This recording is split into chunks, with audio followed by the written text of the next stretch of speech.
Hey, what's up guys, this is Rohan and in this video we are gonna talk about the interface of Cinema 4D. I'll try to cover as many things as possible in this introduction video. I know it's really hard to cover everything, but I'll try my best to cover as much things as possible. So let's dive right into it. So guys, here we are in Cinema 4D and this kinda looks similar to Adobe applications. If you have used, I know a lot of people might be using it. Here you can see there's tabs. Whenever you create a new project, it's gonna create different tabs and you can just switch between those.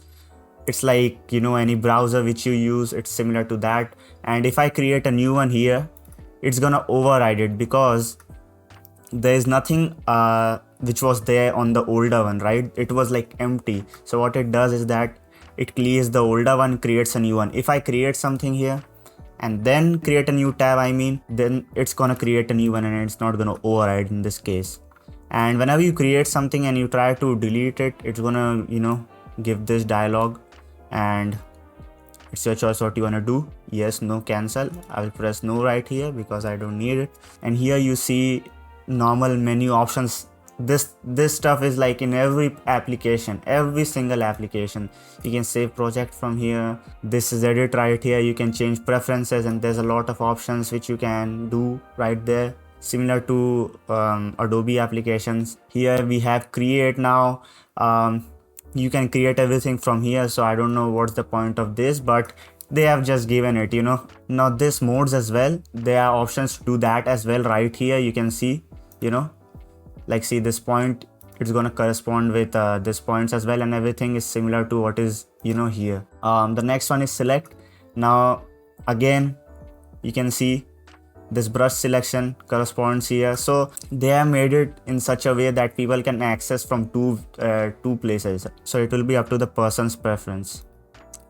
Tools, again we have the option right here. Spline, again we have the option right here, spline pen. Mesh, again we have the option here, polygon pen. Volume, we can create volume with this. Here as well you can see there is volume builder.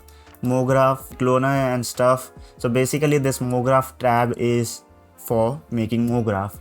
As you can see by the name, MoGraph means motion graphics. So cloner and stuff is to create clones and stuff. Effectors, I will talk about this as well. Character, again for creating characters and stuff. There's like there's presets they have made for making characters and stuff. We have animate, we can animate things from here, which also I'm gonna talk about.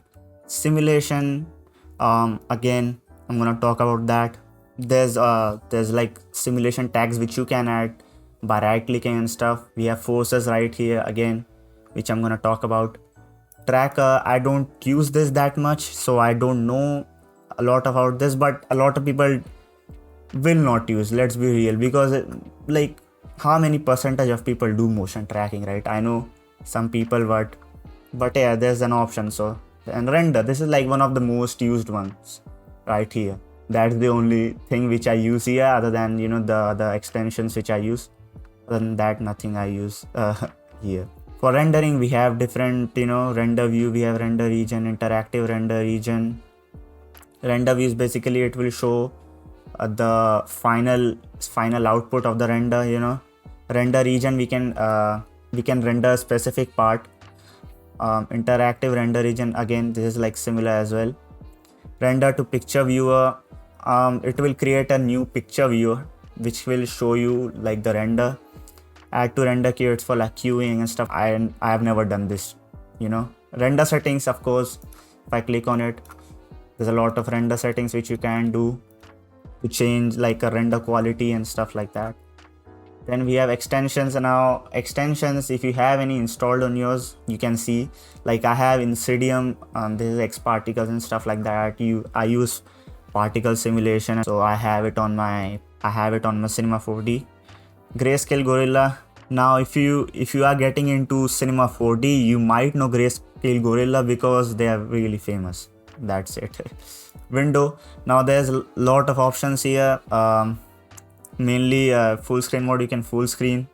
Now in window options here, the main ones which I use is this asset browser. Now this asset browser is gonna give you a lot of objects, lot of models, materials and stuff like that. If you just wanna experiment on things, this is what I use personally. You can use this as well. They have some ready-made objects and stuff like that which you can use in your project or anything. And yeah guys, I don't usually use any of these things right here, so it might be useful, but I personally don't. I use this timeline if I want to animate something. If you have used After Effects or something like that, it's similar. If you create any animation, it's gonna show the lines and stuff like that, like a graph, which I'm also gonna talk about in a separate video where I'm gonna be talking about animation.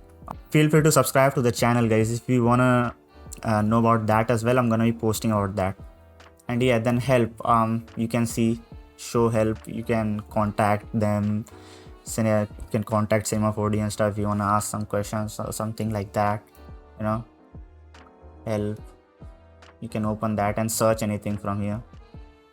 And that's that for this specific menu. Now they have made layouts for different tasks. So I'm on my standard layout right now, and that's what you'll see when you open up Cinema 4D in the beginning. We have a layout specific for modeling. You know, you can create, you can model right here. There's for sculpting, which I personally don't do, because you know I just don't do something like that. You know, I just have no use of it. This is a really important layout, this UV edit, which I use a lot because UV mapping is one of the most important things. So I guess I mainly use this of course the default one and this UV edit. Other than that, I generally don't use any other stuff. You know, for painting there is grooming, tracking, scripting, nodes.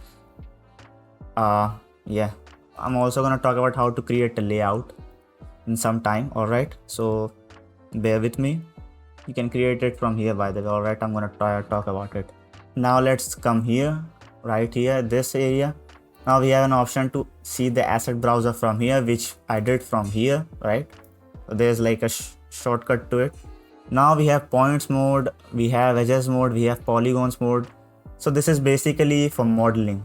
And now I'm not gonna talk about this in detail. We are gonna talk about this in the modeling video. For now, just don't touch it.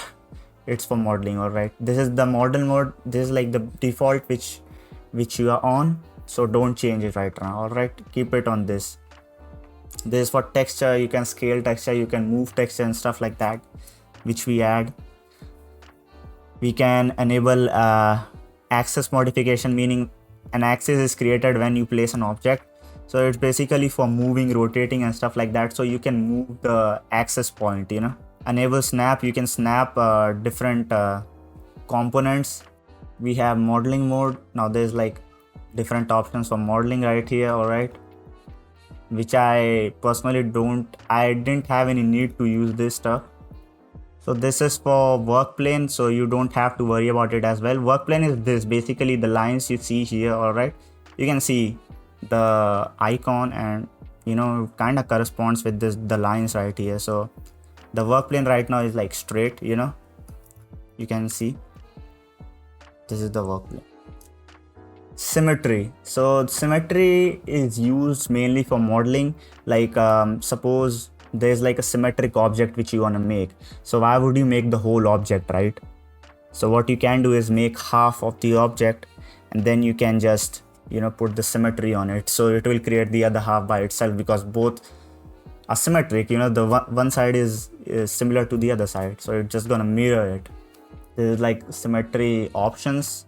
There's like a radial symmetry as well, which is pretty you know, right now there's no point talking about it. This is for soloing an object, which suppose we have two objects. Let me create two objects. All right, there's two cubes. Let's just put it somewhere here.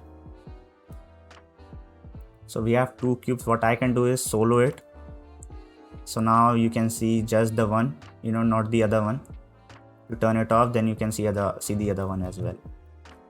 Now let's move to here. Now you can render directly from here. If you press this, you're gonna see the render view. Now we actually don't have anything, so it's not gonna render anything. So what's the point? And if you press anything like click or anything like that, it's gonna, you know, reverse back to the viewport. Render to picture viewer, it's gonna create a render viewer. This is what basically we use most of the times when we have to render anything. All right, again we don't have anything, so it's gonna render like nothing, black. And this is for render settings. All right, this is like the shortcut for render edit render settings. All right, this is material manager for creating material. You can create materials from here. So now let's talk about the viewport, which is really important, because of course for like modeling or like doing anything, for moving around, seeing different angles, you need to know how to hover. So the first thing is panning. So for panning, what you have to do is hold 1 on your keyboard, and with that keep holding it, all right, and simultaneously press left click and drag. Whatever way you drag, it's gonna go there. All right, now for zooming, hold 2 on your keyboard, hold left click simultaneously and drag to zoom in or zoom out. Now what 3 does is, let's just try it, right? Hold 3 on your keyboard, hold left click simultaneously, and you can orbit. And that's it. Those are the 3 things which you have to keep in mind to hover around in the viewport. It's pretty simple, right? Now this is the viewport basically. As you can see, whatever you add here, you can see here. Now let's talk about these things. All right, these are like viewport settings. And by the way, if you forget the shortcuts for like hovering around and stuff like that, there's like specific things made for you in order to hover around as well, like move camera here for panning, this for zooming right here, this is for rotating, now orbiting, which we did with the 3 key, and this is for creating 4 views. Now for creating 4 views as well, I forgot what we have to do. Press middle click and it will create 4 views. One will be a perspective, which is the main one. Then we have a top view, then we have a right view, then we have a front view, and you can change that. All right, now I'm going to talk about that now. Just hold for a second. To get back in the perspective, just middle click on the perspective window. Again, it will go back. And if you want to go on another window, then middle click on that specific window, and you can do that. Now if you go to view, we have different settings, and now I don't use any of these settings. All right, I don't know what it's used for, and I feel like no one uses these, so there's literally no point worrying about this. It's like it's not even used. What you have to keep in mind is like undo and redo. You can do undo and redo. See the keyboard shortcuts: Control Shift Z to undo view, redo view, Control Shift Y. And this is for view. This is not for doing the actions. This is for redoing and undoing the view, not the actions. All right, now this is a camera. What you should keep in mind, I don't use these things as well, and I'm pretty sure you're also not going to need it. You can select different projections. All right, now we are in perspective. All right, we can select parallel mode, which gives this angle. We have left, right, and so on and so forth. You can see there's like a lot of options. This is for specific angles, right, front, back, top, bottom, left. Then we have isometric view, and this some other kind of angle. You might need them. You sometimes need different angles which look good. You can just check all of them. See, looks good. Normally you have to use perspective, so just keep it on that. Now this is display. Now there's a lot of modes in order to see your objects. All right, I'm just gonna make a cube right now. Now This is Gouraud shading, alright? We are on Gouraud shading mode. We can select Gouraud shading lines and you're gonna see the edges and stuff, alright, of the object. We have quick shading.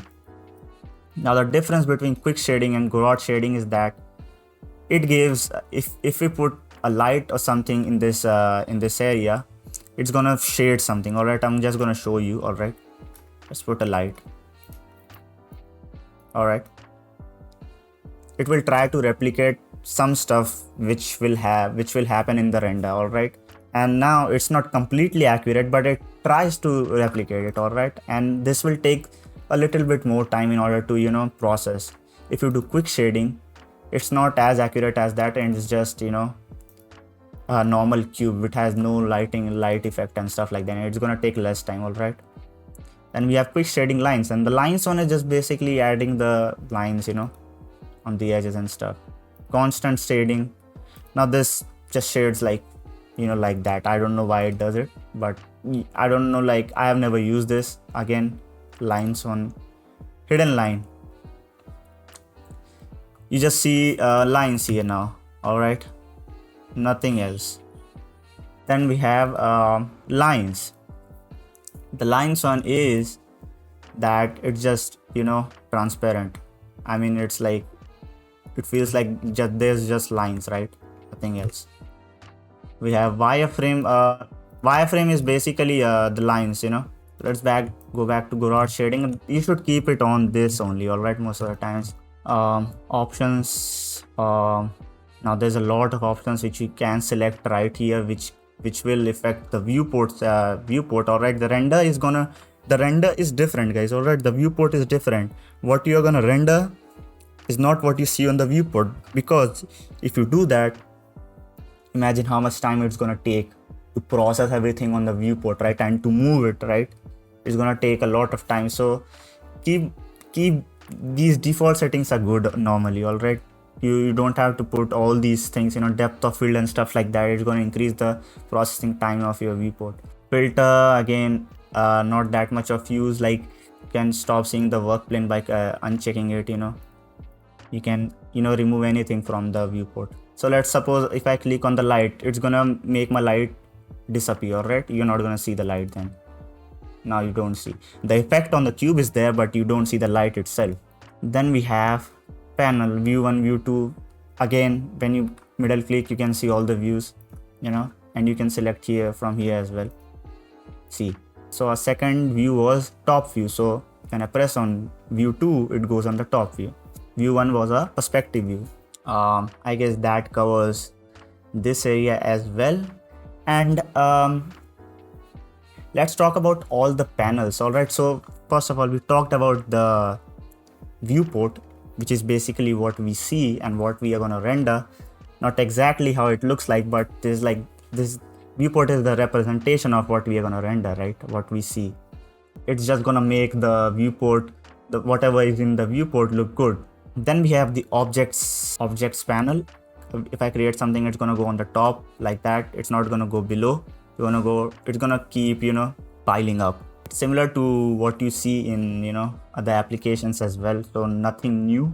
Then we have takes. And takes is for like different takes, meaning like if you have like two specific cameras, suppose, all right. Suppose you are making some animation where you require multiple cameras, multiple different takes, basically multiple different animations from different angles. Then you can create the takes and stuff like that to create animation from different angles. That's it. Not only animation, like normal stuff as well, normal renders, but mostly it's used in animation. Yeah. And then we have the attributes panel. The attributes panel, what it does is it shows the attributes of the specific object we click on. So if we click on cube, it's gonna have its attributes, right? So this cube is 200 centimeters, in XYZ direction. Of course, we know that cube is a uniform object, meaning it's equal, all right, in all directions. Cube is like basically the 3D version of square, right? So the square, all sides are equal in cube as well. XYZ, all of these are equal.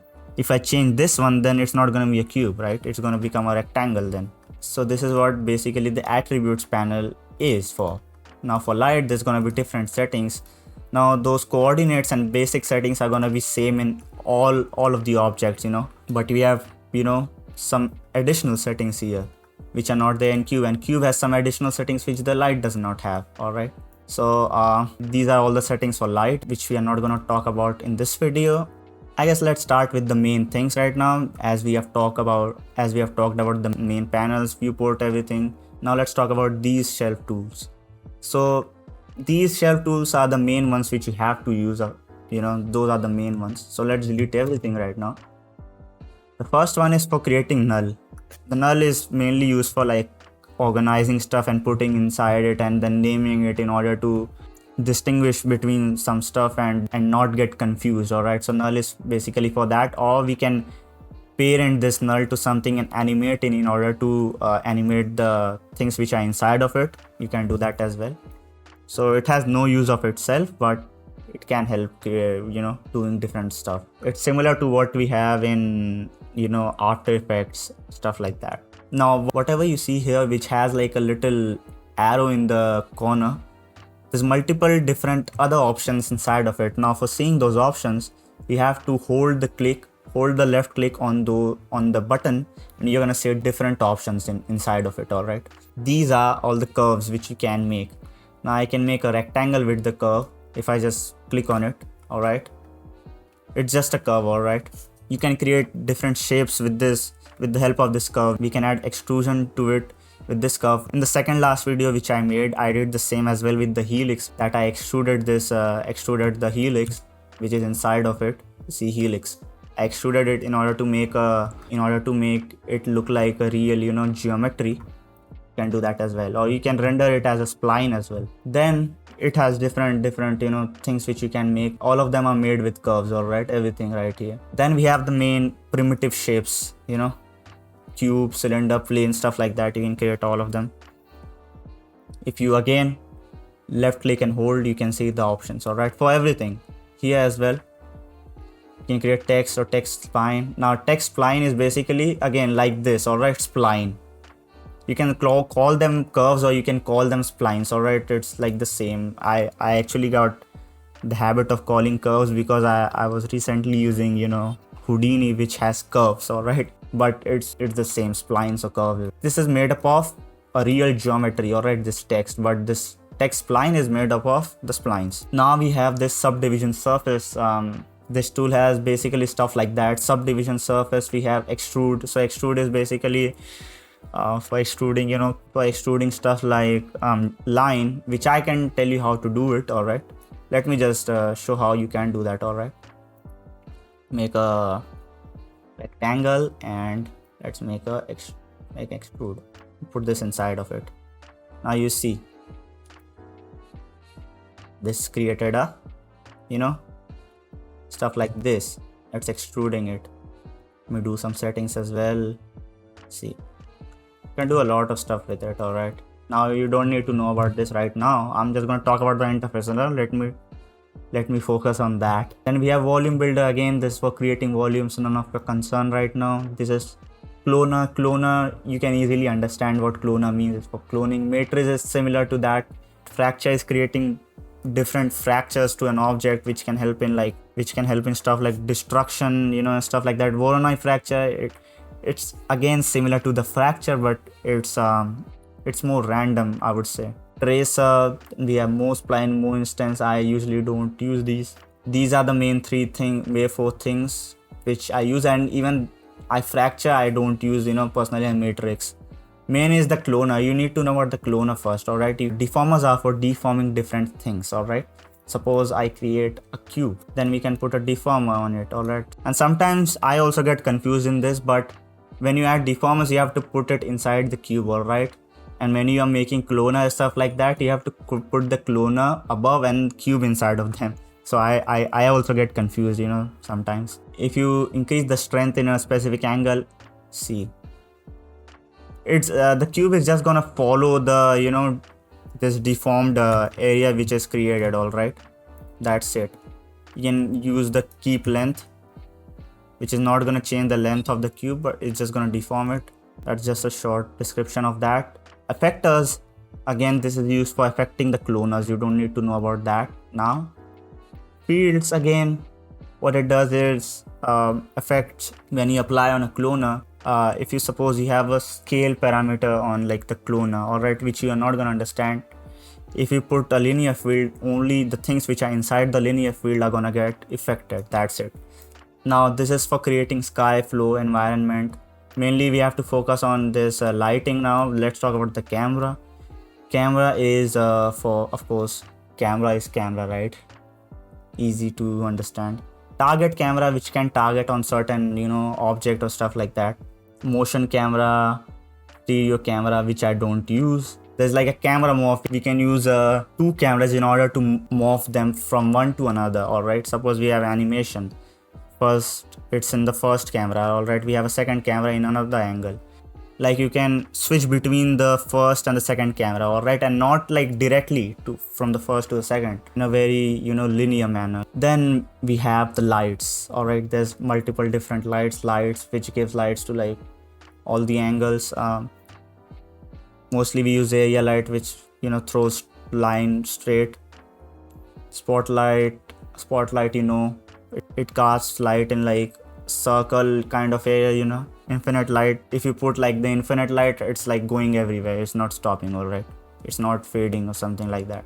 We talked about this stuff right here, alright. I hope you understood everything right here. Now let's move on here. Now this thing is like I feel like I don't know if I should talk about this right now, but let's just mention some of these things right here, alright. These three are the most important ones. If I create a cube right here, alright, we are on the move mode right now. You see these three arrows right now. The one is for the y-axis, the one is for the z-axis, and this one is for the x-axis. If I click on this and drag it above, then it's gonna go above. If I hold on this then and drag it, it's gonna go in this direction, like in z.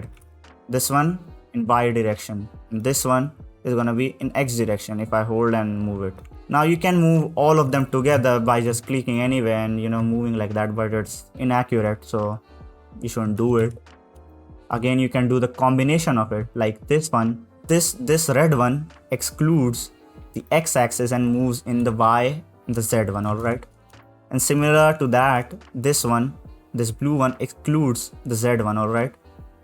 It's not gonna move in the z direction now, only in the y and the x one. Same goes with this one, alright. This green one now, it's gonna exclude it moving from the y direction, alright. It's just gonna go in the z and the x. That's it.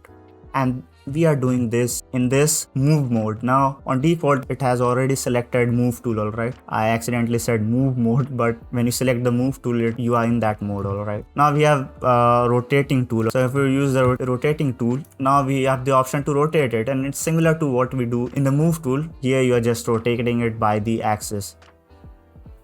Red one, blue one, and green one. It's similar to this one. This is just for rotating, alright. Then we have for scaling. If you press anywhere on the screen and then drag, if you drag on the right side, it's gonna scale up. If you drag on the left side, it's gonna scale down. Easy. If you don't want it to be scaled uniformly, what you can do is scale from here, alright. See, scaling on the x-axis, scaling on the y-axis, scaling on the z-axis. Now these things you currently don't need. I will talk about this in the modeling video, but let's just do these three ones, alright, for now. This fine plane is for creating splines. So from here you can create splines, alright, but by this you can create like a spline of your own, right? You can create splines like this, alright. So next we have polygon. We can create polygon with this. See, you just have to join all those 4 points, alright. If you don't join, then it's not gonna be proper polygon, and that creates a polygon. And when we create these things, we go in the point mode, alright, because we are creating by the point. So we have to get back in the model mode. Now the only thing which is left here is this timeline. Now if you have used After Effects or something like that, you know what timeline is, alright. These are frames. You see 5, 10, these are frames. On default here, I guess 30 frames is equal to 1 second.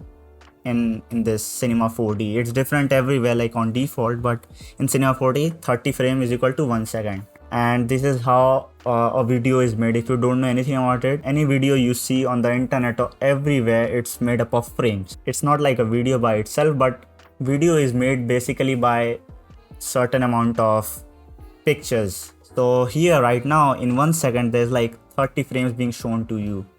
Now you can divide one second by 30 and you can get like the answer. It's like every frame is being shown in 1/30th of a second, and now you can calculate how many milliseconds is that. Let's just animate anything. All right, I'm just gonna show. Okay, accidentally pressed it, guys. Just get back in the model mode, otherwise you're gonna do weird stuff like me.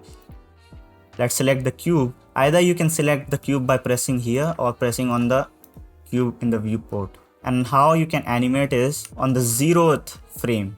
All right, let's just animate the position right now for now. Okay, you can animate anything which you have here. You see everything right here has like an option to animate, like there's diamonds. All right, but what these diamonds mean is that you can animate that stuff, and almost anything you can animate in Cinema 4D or like any 3D application. They have given the option. Let's animate the Y position. All right, it's gonna go up. So on 0th frame, it's on 0 centimeter, meaning 0 centimeter and all XYZ is basically the center. Now let's make it go a little bit above. So don't do it right now. First, we have to select at what time frame it should be at that position, which we are gonna do. So let's do it on 30th frame. It should be here. All right. Now it has selected this 389 point something like that because I did it manually. All right, if I did it from here, the number is gonna be in integers and not in like decimals. And we can also do that from here if you want to do like scaling in like an order which is like incremented in 10 steps. You can do that by shift and then doing it. It does not do in like 10, it does in 5. All right, see, in 5 increments it increasing and decreasing. So let's do it 400. And now what you have to do, it's not going to animate now. When you do this 400 now, like again when we were on 0th frame, we added the diamond, we pressed on the diamond. All right, now we have to press the diamond again. Now it's going to animate. All right, let's go back. For going to the start, just press this. All right, go to start, this button. Now you're going to see it. You see, this is for go to end, but why would we do that right now? And that's that. And for the interpolation of the animation, if you have never heard about what interpolation means, is that when you are animating anything, of course there's not a proper straight line. What you see here is that, see what's happening here. Every frame, what's happening is that this is the first frame. On the second frame, it's traveling to this point. All right, wait, let me just select it. This little dot you see on the first frame, on the next frame it's traveling here, and the frame after that is traveling here. So it travels in like intervals, small intervals. It does not go like really smooth, like it goes like in intervals like that, guys. Now on default, what Cinema 4D does, it eases out the animation, meaning the animation which you see, there's acceleration in it, like in real life. In the beginning it starts from 0 and slowly it gains up the speed, and when it stops it slows down a little bit before. That's what's happening here. All right, so you might not see any linear kind of motion right here, linear animation. It starts slowly, then speeds up, and then slows down in the end. If you want like a uniform speed, then what we have to do is, all right, press the object which we have animated, then go to window, then go to this timeline F curve. Now you can see how it works. All right, now if you are like a newcomer like to this Cinema 4D and stuff like that, it's gonna be really hard for you to understand it. All right, I'm gonna make an animation video as well. Select on the position and select the 2 keyframes. All right, and then just use this button, linear, and it's now in linear order. And now you can zoom here. If you want to move in this F curve, what you have to do is click anywhere and then scroll in, scroll out in order to zoom. And that's all you want to know for now. All right, guys, this is like a dope sheet. The dope sheet is a little bit different than the F curve. What the dope sheet just tells is the keyframe. All right, This is like a keyframe. That's it. There's a keyframe in the beginning on 0. There's a keyframe on 30, as we created 2 keyframes, right? First point, the second point. That's it, guys. So let's talk about some of these things here. So these things are also used for animating stuff, all right? Auto keying and stuff like that.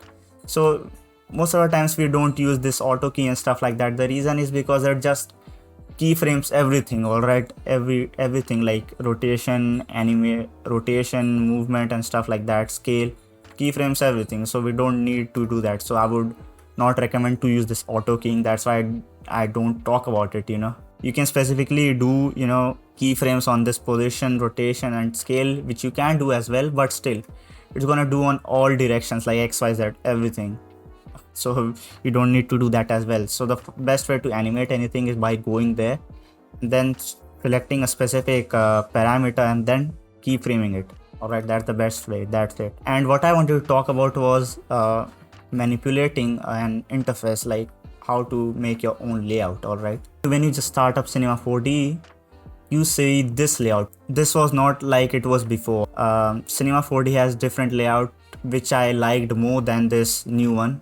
If you want the old layout, which I have, and I modified that old layout as well, you can just click on this new layouts to old layout and then click on standard. And this is the old layout, which I have personally, all right? And this one is the best layout because it's really easy to understand. Some of these things are flipped here or there, but you're gonna identify the icons easily if I talked about everything, all right? This stuff was like on the right side, now it's on the top. I don't know why they changed it in the new one. Like the older one was much better.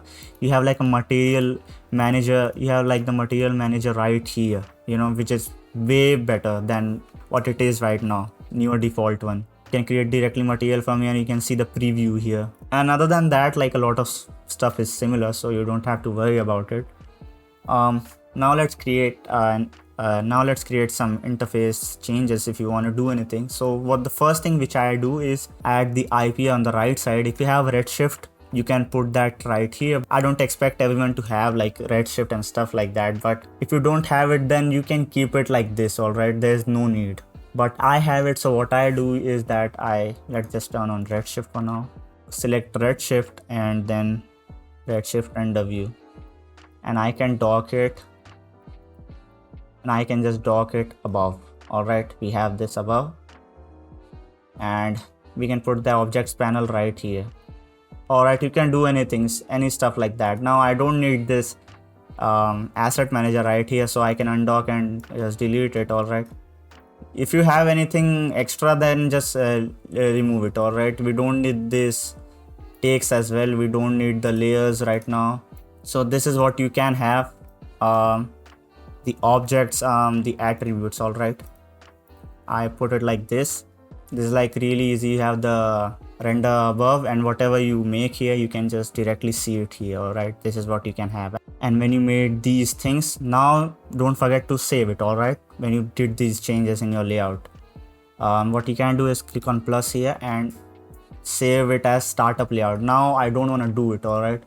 So I can save layout as specific name I can give, and there will be an option here to select it on the top, but I already have the startup layout, so I'm not going to change it, but you can do it, right? One last thing, let's get back to the standard one. One last thing, just I forgot. I didn't actually forget it because I just thought I should talk about it now. If you want to model anything, all right, suppose modeling anything, all right, press C on the cube and it will become editable. Now you can model anything, all right? And you can model anything from like polygon mode, edges mode, points mode. And when you right click on the screen anywhere, you can see all the options for modeling. And again, we are not going to talk about this. I just thought I should mention it. And that's it, guys. I hope you enjoyed this video. Now I'm gonna get in detail about modeling, animation, stuff like that in later videos. For now, I hope you enjoyed this. Feel free to like this video, consider subscribing to the channel. I will try to make these videos as soon as possible. If you support, make sure to ask any questions, if you have any queries or something like that. See you guys in the next one. Peace. Thanks for watching, guys. Bye bye.